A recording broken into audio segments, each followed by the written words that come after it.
নমস্কাৰ বাতৰিলৈ স্বাগতম মই জয়ন্ত মাধৱ গোস্বামী আৰম্ভণিতে এটা ব্ৰেকিং নিউজ মহানগৰীৰ হাট গাঁৱত এক চাঞ্চল্যকৰ হত্যাকাণ্ড পত্নী পুত্ৰৰ ডিঙি কাটি স্বামীৰ আত্মহত্যা 6 বছৰীয়া পুত্ৰক ডিঙি কাটি হত্যা কৰে পিতৃয়ে জিএমচিএইচত মৃত্যুৰ সৈতে যুঁজি আছে পত্নীও ভৱেশ শৰ্মা নামৰ লোকজনে সংঘটিত কৰে এই ভয়ংকৰ কাণ্ড হাটগাঁও হোমিও ফাৰ্মাসীৰ স্বত্বাধিকাৰী ভৱেশ শৰ্মা হাটগাঁও থানাৰ নিকটৱৰ্তী হাউস নম্বৰ 19ত এই লোমহৰ্ষক হত্যাকাণ্ড সংঘটিত হয় আৰ্থিক দিনতাৰ বাবে এই হত্যাকাণ্ডৰ সন্দেহ প্ৰকাশ কৰিছে আৰক্ষীয়ে মহানগৰীত চাঞ্চল্যকৰ হত্যাকাণ্ডৰ ঘটনা হাটগাঁৱত সংঘটিত হৈছে এই চাঞ্চল্যকৰ হত্যাকাণ্ড পত্নী পুত্ৰৰ ডিঙি কাটি স্বামী আত্মহত্যা কৰে পত্নী আৰু পুত্ৰৰ ডিঙি কাটি এজন লোকে আত্মহত্যা কৰাৰ ঘটনা সংঘটিত হৈছে 6 বছৰীয়া পুত্ৰক ডিঙি কাটি হত্যা কৰে পিতৃয়ে আনহাতে জিএমচিএইচত সম্প্ৰতি মৃত্যুৰে যুঁজি আছে পত্নীও ভৱেশ শৰ্মা নামৰ লোকজনে সংঘটিত কৰে এই কাণ্ড হাটগাঁও হোমিও ফাৰ্মাসীৰ স্বত্বাধিকাৰী ভৱেশ শৰ্মা হাটগাঁও থানাৰ নিকটৱৰ্তী হাউস নম্বৰ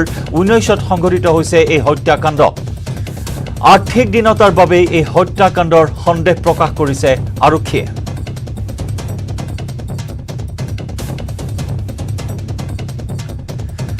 আমাৰ সাংবাদিক অজয় বৰ্মনৰ সৈতে সংযুক্ত হৈছো অজয় এক লোমহৰ্ষক হত্যাকাণ্ড আৰ্থিক দিনতাৰ বাবে এই ভয়ংকৰ কাণ্ড সংঘটিত হল নিজেই আত্মহত্যা কৰিলে পত্নী আৰু পুত্ৰক হত্যা কৰি হয় নিশ্চয়কৈ জয়ন্ত মহানগৰী হাটগাঁৱত এক হৃদয় বিদাৰক ঘটনা সংঘটিত হৈছে আৰু আৰ্থিক দিনতাৰ বাবে এই হৃদয় বিদাৰক ঘটনা বা এই নিশংস হত্যাকাণ্ড ঘটনা সংঘটিত হোৱা বুলি ইতিমধ্যে আৰক্ষীৰ লগতে স্থানীয় যি লোক আছে স্থানীয় লোকে সন্দেহ প্ৰকাশ কৰিছে কিন্তু এটা কথা উল্লেখ কৰিব লাগিব যে যি ভৱেশ শৰ্মা নামৰ লোকজনে স্থানীয় লোকে আমাক জনোৱা মতে বিভিন্ন দিন মানে যোৱা কেইবাটাও দিনৰ পৰা তেওঁ আৰ্থিক অনাটনত ভুগি আছিল তেওঁ যদিও এখন ফাৰ্মাচী আছে তেওঁৰ মহানগৰী হাটগাঁও ৰেল লাইনৰ সমীপত এখন ফাৰ্মাচী আছে আৰু ফাৰ্মাচীৰে তেওঁ তিনিজনীয়া যি পৰিয়ালটো আছে পত্নী 6 বছৰীয়া পুত্ৰক তেওঁ পোহপাল দি আছিল কিন্তু লকডাউনৰ বন্ধৰ বাবে কৰোণাকালীন বন্ধৰ বাবে তেওঁৰ ব্যৱসায় বাণিজ্য বেয়া হৈছিল আৰু তাৰ পিছতে এই লোকজনে আৰ্থিক অনাটনত ভুগিছিল আৰু বিভিন্ন সময়ত বিভিন্ন লোকৰ পৰা আমি ইতিমধ্যে ধাৰ লোৱা বুলিও গম পোৱা গৈছে আৰু ধাৰৰ ৰূপ এটা এনেকুৱা ৰূপ লৈছিল যে তেওঁ সেই ঋণ পৰিশোধ কৰিব পৰা নাছিল আৰু তাৰে পিছতেই শেহতীয়াকৈ যি আজি পুৱতি নিশা এক হৃদয় বিদাৰক ঘটনা সংঘটিত হৈছে যি হাটগাঁও থানাৰ গাতে লাগি থকা 19 নম্বৰ বাসগৃহটোত ৰাতিপুৱা পত্নী পুত্ৰ আৰু তেওঁ উঠি নহাত ঘৰৰ মালিকে ভিতৰলৈকে প্ৰৱেশ কৰে দৰ্জা খোলা দেখি প্ৰৱেশ কৰিয়ে ভৱেশ শৰ্মাৰ মৃতদেহটো ওলমি থকা অৱস্থাত দেখা পায় আৰু তাৰ পিছতে হোৱা দোৱা লাগে আৰু আৰক্ষীক খবৰ দিয়াত আৰক্ষী লোক ঘটনাস্থলীত উপস্থিত হয় আৰু এটা কথা জয়ন্ত যে ঘটনাস্থলীৰ পৰা আৰক্ষীয়ে ইতিমধ্যে এখন কটাৰী উদ্ধাৰ কৰিবলৈ সক্ষম হৈছে যিখন কটাৰীৰে পত্নীক ডিঙি ৰেপিছিল কিন্তু পত্নী এতিয়াও জিএমচিএইচত মৃত্যুৰ সৈতে যুঁজি আছে কিন্তু যি পুত্ৰক কিন্তু নিশাৰ ভাগতে বা পুৱতি নিশাৰ ভাগতে ডিঙিত চেপা হৈছিল আৰু ডিঙিত চেপা ফলত পুত্ৰৰ মৃত্যু হৈছে তাৰপিছত তেওঁ নিজেও চিত জড়ি লৈছিল আৰু তেওঁৰ মৃতদেহ ইতিমধ্যে উদ্ধাৰ কৰি জিএমচিএইচলৈ প্ৰেৰণ কৰা হৈছে জয়ন্ত নিশ্চয় এতিয়া পৰিয়ালৰ আন কোনো লোকৰ সৈতে আপুনি কথা বতৰা পাতিছে নেকি কিমান দিনৰ পৰা ইতিমধ্যে আপুনি জনাইছে যে তীব্ৰ আৰ্থিক সংকট বহু ধাৰ লৈছিল যাৰ পৰিপ্ৰেক্ষিতত ধাৰ পৰিশোধ কৰিব নোৱাৰি এই চৰম পন্থা অৱলম্বন কৰিলে ভৱেশ শৰ্মা নামৰ লোকজনে লগতে জানিব বিচাৰিম পত্নীৰ বৰ্তমান অৱস্থা কেনেকুৱা যিহেতু তেওঁক সংকটজনক অৱস্থাত জিএমচিএইচত ভৰ্তি কৰোৱা হৈছে হয় নিশ্চয়কৈ জয়ন্ত ঘটনাৰ খবৰ পোৱাৰ পিছতে এই মৰ্মান্তিক ঘটনাৰ খবৰ পোৱাৰ লগে লগে তেওঁলোকৰ যি পৰিয়ালৰ লোক বিভিন্ন স্থানত থাকে মহানগৰীত তেওঁলোক আহি উপস্থিত হৈছে কিন্তু তেওঁলোকে এক শোকাকুল পৰিৱেশৰ সৃষ্টি হৈছে আৰু তেওঁলোকে এই মুহূৰ্তলৈকে কি কাৰণত এনেকুৱা ধৰণৰ ঘটনা সংঘটিত হ'ল বা কি কাৰণে এনেকুৱা ধৰণৰ ঘটনা সংঘটিত হ'বলৈ পালে তেওঁলোকে এই মুহূৰ্তলৈকে কোনো ধৰণৰ কথা আমাক অৱগত কৰা নাই যিহেতু এক শোকাকুল পৰিৱেশ সংঘটিত সেই স্থানত হৈ আছে কিন্তু যি স্থানীয় লোকে আমাক এটা কথাই কৈছে যে তেওঁৰ কিছু ধাৰ আছে সেই ধাৰ পৰিশোধ কৰিব নোৱাৰাৰ কাৰণে হয়তো তেওঁ এনেকুৱা এটা পন্থা হাতত ল'ব লগা অৱস্থা হৈছে আৰু আৰক্ষী লোকে ততাতৈয়াকৈ যি পত্নীক জিএমচিএইচলৈ গৈছে আৰু জিএমচিএইচত তেওঁ অৱস্থা সংকটজনক বুলি কৈছে কিন্তু বৰ্তমান তেওঁ চিকিৎসকে তেওঁক জীয়াই ৰাখিবৰ কাৰণে অহৰহ চেষ্টা চলাই আছে জয়ন্ত হয় তেওঁলোক ভাড়াতীয়া হিচাপে আছিল নে নিজৰ ঘৰতে আছিল হাটগাঁৱত হয় নিশ্চয়কৈ জয়ন্ত যি হাটগাঁও থানাৰ সমীপৰে 19 নম্বৰ বাসগৃহত তেওঁলোকে এটা কোঠালৈ তেওঁলোকে তাত ভাড়াতীয় হিচাপে আছিল ৰাতুল বৰদলৈ নামৰ মালিকৰ ঘৰটোত ভৱেশ শৰ্মা আৰু তেওঁৰ পত্নী আৰু পুত্ৰৰ ভাড়াতীয় হিচাপে আছিল জয়ন্ত নিশ্চয় এতিয়া যেহেতু কোৱা হৈছে যে বহু ধাৰত পোট গৈ আছিল ভৱেশ শৰ্মা নামৰ লোকজন এতিয়া আৰক্ষীয়ে কিবা অনুসন্ধানত পোহৰলৈ আনিবলৈ সক্ষম হৈছে নেকি যে কাৰ পৰা কিমান টকাৰ ধাৰ লৈছিল বা সেই ধাৰ দিয়া ব্যক্তিসকলৰ পৰা কিবা ভাবুকি লাভ কৰিছিল এনেকুৱা ধৰণৰ কিবা তথ্য ইয়াৰ আঁৰত লুকাই থাকিব পাৰে নেকি হয় নিশ্চয়কৈ জয়ন্ত হত্যাকাণ্ডৰ যি ঘটনা নৃশংস ঘটনা সংঘটিত হয় তাৰ পিছতে আৰক্ষী লোকক খবৰ দিয়া হৈছে আৰক্ষী লোকে ঘটনাস্থলত উপস্থিত হৈছে আৰু ইতিমধ্যে আমি জনাইছো নিযুক্তি সংশ্লিষ্ট দৰ্শকসকলক যি পুত্ৰৰ মৃতদেহ আৰু যি ভৱেশ শৰ্মাৰ মৃতদেহ ইতিমধ্যে লৈ যোৱা হৈছে GMCHলৈকে আৰু যি পত্নীক চিকিৎসাধীন অৱস্থাত চিকিৎসা কৰি থকা হৈছে সংকটজনক অৱস্থাত চিকিৎসা কৰি থকা হৈছে কিন্তু আৰক্ষীয়ে সমগ্ৰ ঘটনাটোৰ এটা তদন্ত ইতিমধ্যে আৰক্ষীৰ উচ্চপদস্থ বিষয়া উপস্থিত হৈছে তাত উচ্চপদস্থ বিষয়া উপস্থিত হৈ তদন্ত চলাই আছে কিন্তু তদন্তৰ অন্ততে হয়তো গম পোৱা যাব যে সঁচাকে এই হত্যাকাণ্ডটো এই ঘটনাটো সংঘটিত হৈছিল টকা পইচাৰ অভাৱতে নে অন্য কিবা কাৰণ আছে যে এইটো সন্দেহ কৰা হৈছে ইতিমধ্যে এই কথা আৰক্ষী তদন্তৰ অন্তত হয়তো সমগ্ৰ ঘটনা পোহৰলৈ আহিব জয়ন্ত হয় এই মুহূৰ্তত অজয় আপোনাক আমি ধন্যবাদ জ্ঞাপন কৰিছো আমি পৰৱৰ্তী সময়ত পুনৰ সংযুক্ত হ'ম আৰু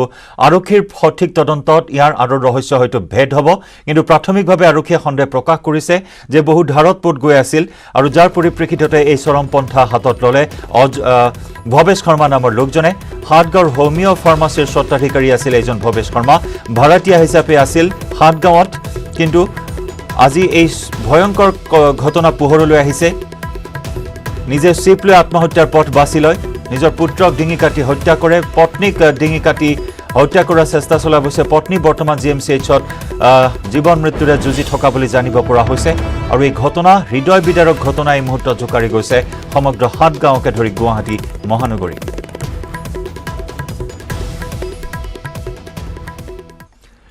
শিৱজাৰৰ ধলপুৰত ঘূৰি আহিছে শান্তি কৃষি প্ৰকল্পৰ ভূমিত এতিয়া আৰম্ভ হৈছে ট্ৰেক্টৰেৰে হাল মৰাৰ কাম আৰক্ষীৰ উপস্থিতিত কৃষি বিভাগৰ বিষয়াসকলৰ নিৰীক্ষণত আৰম্ভ হৈছে কৃষি কাৰ্য 10 গৰাকী কৃষি বিভাগৰ বিষয়াৰ তত্ত্বাৱধানত চলিছে কাম কাজ প্ৰায় 2 শতাধিক আৰক্ষীৰ উপস্থিতিত কৃষি কাৰ্য কৰি গৈছে কৃষি প্ৰকল্পৰ শতাধিক যুৱকে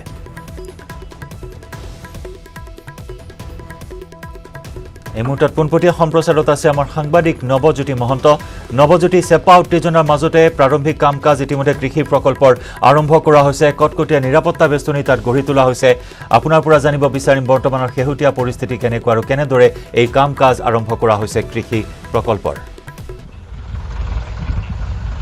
নিশ্চয়কৈ জয়ন্ত মই উপস্থিত আছো 3 নম্বৰ ধলপুৰত যি স্থানত উত্তেজনাময় পৰিৱেশৰ সৃষ্টি হৈছিল বৃহস্পতিবাৰে আৰু আজি এতিয়া শান্তি ঘূৰি অহা দেখিবলৈ পোৱা গৈছে আৰু লগে লগে যি কৃষি প্ৰকল্প এই কৃষি প্ৰকল্পত কৃষি কাৰ্য আৰম্ভ কৰিছে এই স্থানীয় যুৱকসকলে যেহেতু এই যি বৃহৎ কৃষি পথাৰত অধ্যক্ষ পদ্ম হাজৰিকাৰ নেতৃত্বত কৃষি বিভাগে খেতি কৰাৰ কাৰণে সাজু হৈ পৰিছিল আৰু উচ্ছেদ অভিযান চলাইছিল যি ধৰণৰ পৰিৱেশৰ সৃষ্টি হৈছিল বৃহস্পতিবাৰে আৰু এতিয়া দেখিবলৈ পোৱা গৈছে আৰক্ষীৰ উপস্থিতিত কৃষি বিভাগৰ লোক যি প্ৰকল্পৰ যিসকল যুৱক যুৱতী তেওঁলোকে এতিয়া কৃষি পথাৰত নামিছে হাল বোৱা কাম আৰম্ভ কৰিছে ৰাতিপুৱাৰ পৰা এই পৰিৱেশ আমি দেখুৱাব বিচাৰিছোঁ এই ধৰণে এতিয়াও আবেলি ভাগতো দেখিবলৈ পোৱা গৈছে এই ধৰণে হাল মৰা কাম ইতিমধ্যে চলি আছে কামেশ্বৰ ৰমেশে দেখুৱাইছে পৰিৱেশটো এই ধৰণে কৃষকসকলে তেওঁলোকৰ যি কাম এই কাম এইটো অব্যাহত ৰাখিছে কাৰণ এই স্থানত বিভিন্ন তেওঁলোকে কৰিব কৃষি বিভাগৰ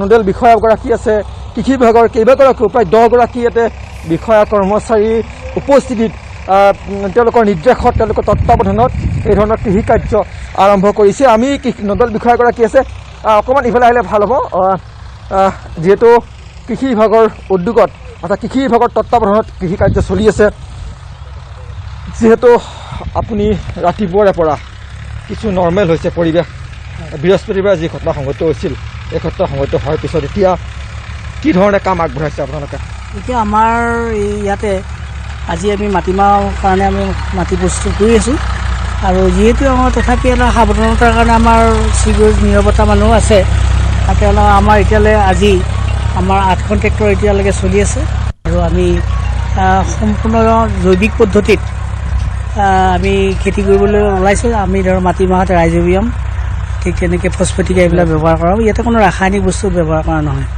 আৰু বাকীবিলাকতো আমি শাক পাচলি খেতি কৰিম আৰু ইয়াতো আমাৰ আমি আৰু 1 নম্বৰ ধলপুৰত আছোঁ আৰু ইয়াতে মাটিমাহ আৰু তাৰপিছত নদীৰ ওচৰৰখিনি বাদাম খেতি আমি ভাবিছোঁ আৰু অন্যান্য জেগাত আমাৰ শাক পাচলি তেনেকৈ কৰা হ'ব যেনেকৈ আমাৰ 2 নম্বৰ ধলপুৰত ইতিমধ্যে মানে আমাৰ ফুলকবি বন্ধাকবি এনে শাক পাচলি ইতিমধ্যে পেলোৱা আছে আৰু আমি ভাবিছোঁ আশা কৰিছোঁ ৰাইজৰ সহযোগত আমাৰ চৰকাৰী যিটো প্ৰকল্প আছে সকলোৱে ৰাইজৰ সহযোগিতাৰ মাজেৰে আমি কামখিনি আমি আগবঢ়াই লৈ যাম বুলি আমি আশা কৰিছোঁ। এতিয়া আপোনালোকক যিহেতু কৃষি বিভাগে আৰম্ভ কৰিছে কাম, কিমান বিঘা মাটি আপোনালোকে এতিয়া আপোনালোকৰ অধীনত আনি কাম কৰিবৰ কাৰণে এই ধৰণে আগবাঢ়িছে? এতিয়ালৈকে আমাৰ যিখিনি মুকলি হৈছে আমি সম্পূৰ্ণ মাটিটো জোখা হোৱা নাই, কিন্তু সেইটো জোখাৰ দায়িত্বটো মানে আমাৰ সম্পূৰ্ণ হোৱা নাই, কিন্তু আমি ইতিমধ্যে আমি অনুমান কৰিছোঁ আমাৰ যথেষ্ট ধৰি লওক 3000 বিঘামান ইতিমধ্যে আমাৰ মাটি মানে প্ৰস্তুতিত চলি আছে। গতিকে বাকীখিনি পৰ্যায়ক্ৰমে যিখিনি হেৰি হাল মৰা কাম কিমান শেষ হৈ গ'ল এতিয়ালৈকে আমাৰ মোটামুটি 2000 বিঘা হৈ গৈছে। কিমান ট্ৰেক্টৰ মুঠ কিমান ট্ৰেক্টৰ লগাইছে? আজি দেখিছোঁ আমাৰ 29খন ট্ৰেক্টৰ আছিলে। 29খন ট্ৰেক্টৰৰ ভিতৰত আমি ইটো পাৰে আমাৰ ধৰি লওক বিশেষ কাৰণত আমাৰ পানী কমি যোৱাৰ কাৰণে পাৰ কৰিব পৰা নাই। বাকী বৰ্তমান আমাৰ 8খন ট্ৰেক্টৰ এইফালে চলি আছে। আমাৰ লগত অভিজ্ঞ কৃষক আছে, আমি কৃষকৰ জানিব বিচাৰিম। ইয়াতে যিহেতু খেতি আৰম্ভ কৰিছে, অকণমান এনেকৈ আহিব, এনে খেতি আৰম্ভ কৰা হৈছে, কৃষি কাৰ্য আৰম্ভ কৰিছে, কি খেতি এটা ভাল হ'ব বুলি ভাবিছে? ইয়াতেতো মাটিটো আমি দেখিলোঁ সাধাৰণতে মই খেতি কৰোঁ, আমাৰ য'ত গাঁৱত খেতি কৰোঁ ইয়াতে মাটিটো বহুত ধুনীয়া হ'ব, মানে ইয়াতে অসমত ফৰগা মাটি আৰু ইয়াত মাটিমাহ বাদাম তিলৰ কাৰণে বহুত হয়। ইয়াৰ আগতে তিল খেতিও হৈছে আৰু আগত এটা কলাতলি এখন আছে সমবায়ত, তাতে আমি ভেজিটেবলছৰ কাম কৰি আছোঁ। ৰঙালাও লগোৱা হৈছে অলৰেডি, মূলা লগোৱা হৈছে। মই তাতে যিখিনি গ্ৰীণ হাউচ বনাব লাগে সেইখিনিৰ কাৰণে চোৱাৰ কাৰণে মোক ইয়াতে বিভাগে মাতিছে আৰু তাত যিটো অৰ্গেনিকেলি কৰিব, ইয়াতে ভাৰ্মি কম্পোষ্ট এতিয়া বাহিৰৰ পৰা আনিছে যাতে ইয়াতে ভাৰ্মি কম্পোষ্ট বনাব পাৰি, তাৰ কাৰণে ভাৰ্মি কম্পোষ্ট ইউনিট বনাইছোঁ আমি। তাত ভাৰ্মি কম্পোষ্ট প্ৰস্তুত কৰা হ'ব আৰু ইয়াতে সদ্যহতে মাটিমাহ কৰিব আৰু ইয়াতে মাটিমাহ ধুনীয়া হ'ব, খুব ভাল হয় আৰু খেতিৰ কাৰণে খুব উপযোগী মাটি। ইয়াতে নহ'বলৈ কথা নাই, আনকি ইয়াতে সাৰ নিদিলে হয়, কিন্তু সাধাৰণতে যিটো বিভাগে কৈছে অৰ্গেনিক কৰিব, যাতে আমি ভাৰ্মি কম্পোষ্ট কৰিছোঁ, ভাৰ্মি কম্পোষ্ট কৰি বা মাটিমাহটো আমি এটা শোধন কৰা হৈছে, তাত ৰাইজৰ ব্যায়ামটো লগাই পেলাই তাত সানি ইয়াত ছটিয়াই যাব।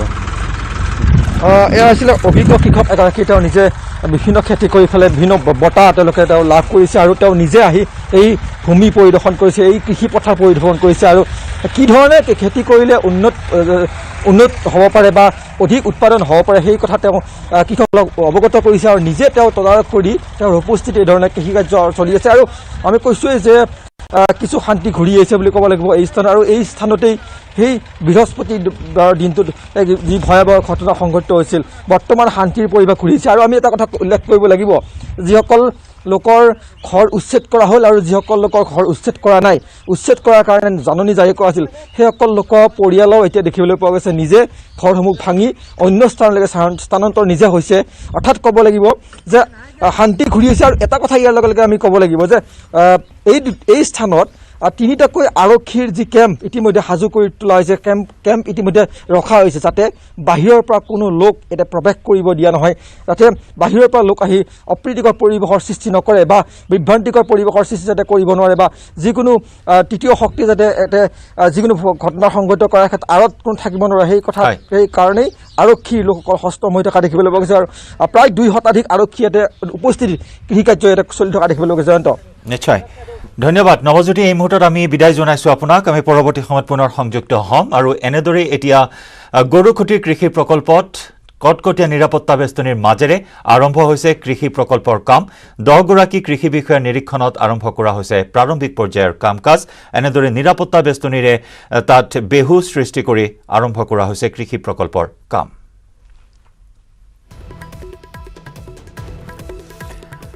আৰক্ষীয়ে গিজগিজাই থকা মহানগৰীত পুনৰ চোৰৰ তাণ্ডৱ।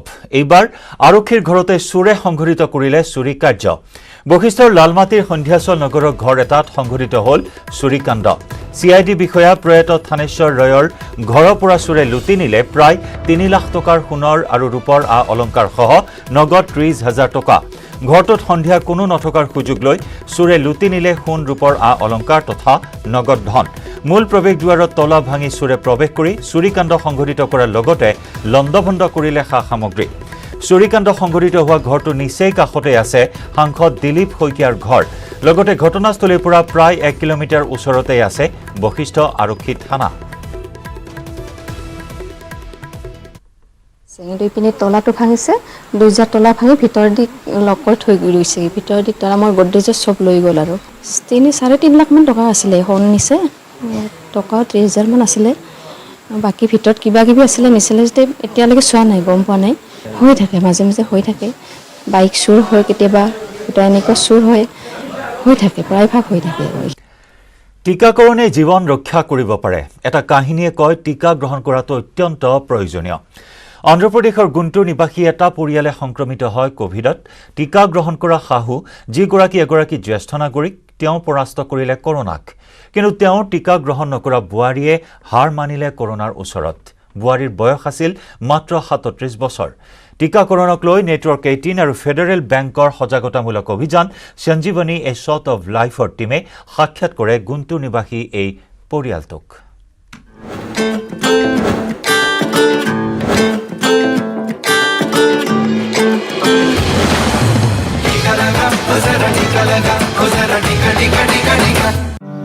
কৰিশ্মা শেখ এগৰাকী 20 বছৰীয়া কলেজীয়া ছাত্ৰী। কিছুমাহ পূৰ্বে এনেকুৱা এক ঘটনা ঘটিল যিয়ে কৰিশ্মাৰ জীৱন উলট পালট কৰি পেলালে।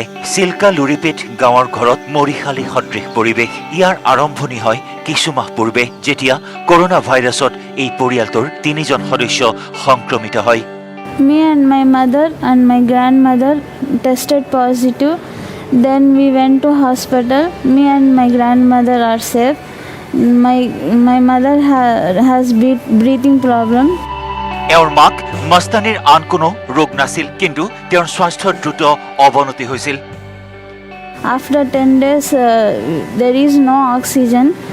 Then we took to a government hospital. There is also no oxygen. Then we took to another private hospital. There is no oxygen. So we came back to home. Then we took, after oxygen has finished, we took it. She immediately died. Karishma আৰু তেওঁৰ আইতাকে corona ভাইৰাছক জয় কৰিবলৈ সক্ষম হ'ল। কোভিড-19ত সংক্ৰমিত হৈ মৃত্যুমুখত পৰিল মাতৃ। আৰু পৰিয়ালেও জানে কি কাৰণে এয়া হ'ল। এয়া এক সঠিক উদাহৰণ। যিসকল জ্যেষ্ঠ নাগৰিকে টীকা গ্ৰহণ কৰিছে তেওঁলোক সুৰক্ষিত হৈ আছে, আৰু যিসকলে টীকা লোৱা নাই তেওঁলোক সংক্ৰমিত হৈছে আৰু মৃত্যুমুখত পৰিছে কোভিড-19ত। মস্তানীৰো টীকা লোৱাৰ ক্ষেত্ৰত কোনো আপত্তি নাছিল। তেওঁ টীকা ল'বলৈ প্ৰস্তুতো হৈছিল, কিন্তু সেই সময়ত মধ্যপ্ৰদেশত 18 পৰা 45 বছৰৰ লোকসকলৰ বাবে টীকাকৰণৰ ব্যৱস্থা আৰম্ভই হোৱা নাছিল। This is the concrete example to show, because the senior citizens who have taken the vaccine, they survived. And whereas other people who have not taken vaccine, they got the virus and they expired.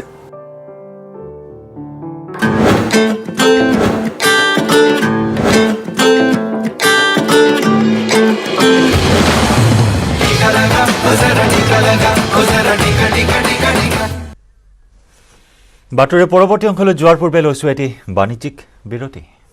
Maithon steel ইমান strong যে 20% কমকৈ লাগে। Strong আৰু বুদ্ধিয় মাইথান নিৰ্মাণৰ মানদণ্ড।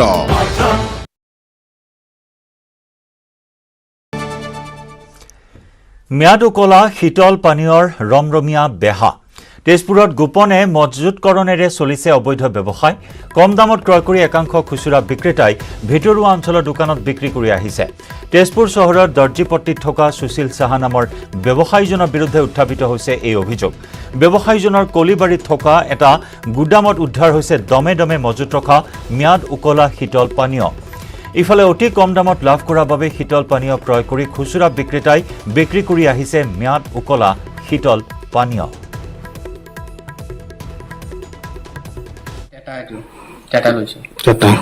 Expired যোৱা হয় নহয়? এক্সপায়াৰ্ড যোৱা বুলি কৈছে। তুমি এক্সপায়াৰ্ড যোৱা কিনিব আহিছে? কিমানকে লৈছে? অলপ কম দামত পাইছিলোঁ। কিমান দামত পাইছে? 100 টকা কাৰ্টন। কিমান কাৰ্টন দিছে? মই 15 কাৰ্টন দিছোঁ। বিক্ৰী কৰিবলৈ লৈছে? এই পুৰা এক্সপায়াৰী ডেট যোৱা মাল খুৱাই পেলাই কি মানুহ মাৰিবি নেকি? ক'ত বিক্ৰী কৰে এইটো মালটো? ক'ত বিক্ৰী কৰে? নমৰে, মানুহ নমৰে। ক'ত বিক্ৰী কৰে? গাঁৱত দোকান আছে। ডেট যোৱা মাল কিয় বিক্ৰী কৰিছ? মালিকে পঠিয়াইছে। কি নাম? মালিকৰ নাম কি? মালিকৰ নাম কি? সুশীল কুমাৰ শাহ। সুশীল কুমাৰ শাহ। ক'ত আছে দোকান? দৰ্জীপট্টি।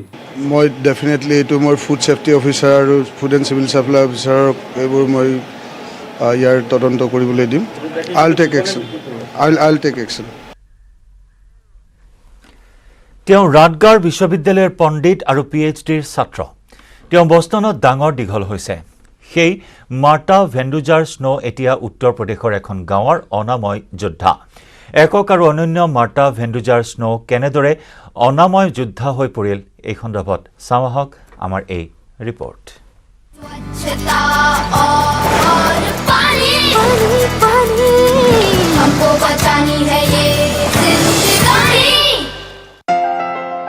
Hi, my name is Marta Van Duzer Snow. I've been working in India for the last 8 years on innovations in rural development, mostly in villages in UP.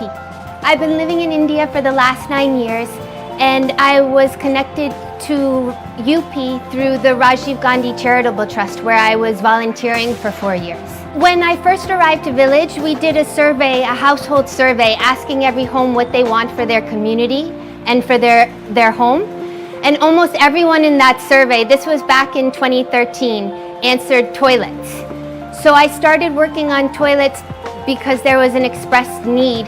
And then the very next year, Swachh Bharat mission started. An evapotranspiration toilet, it's a 30-plus-year-old model popular in North and South America. And I think the single biggest advantage of this model is that it offers two things. On-site treatment for the household waste, so there's no need to bring that waste somewhere else to treat. And secondly, the toilet tank cleans itself, which is a big issue and concern for rural households. It's low-cost model. Each unit costs approx. $12,000 to construct. So far in the last 8 years, we've built more than 500 toilets in 7 states in India in more than 30 villages. The understanding of impact changes over time. In the short term, I've seen so much positive response both with the women and the children in the village, and it's amazing to see the transformation that's happened through Swachh Bharat, a new commitment, understanding, and appreciation for the value of sanitation.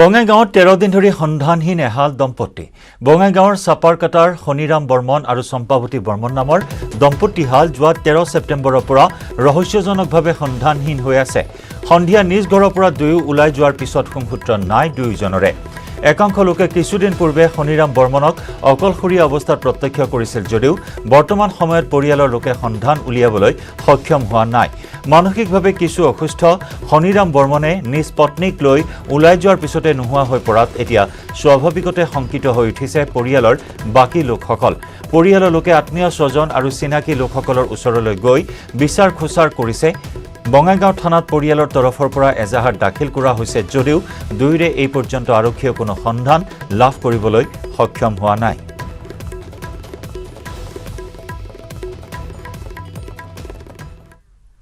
আৰু ইয়াৰ সৈতে সময় হ'ল afternoon এক্সপ্ৰেছৰ পৰা বিদায় লোৱাৰ নমস্কাৰ steel ইমান ষ্ট্ৰং যে 20% কমকৈ লাগে ষ্ট্ৰং আৰু বুদ্ধিয় মাইথান নিৰ্মাণৰ মানদণ্ড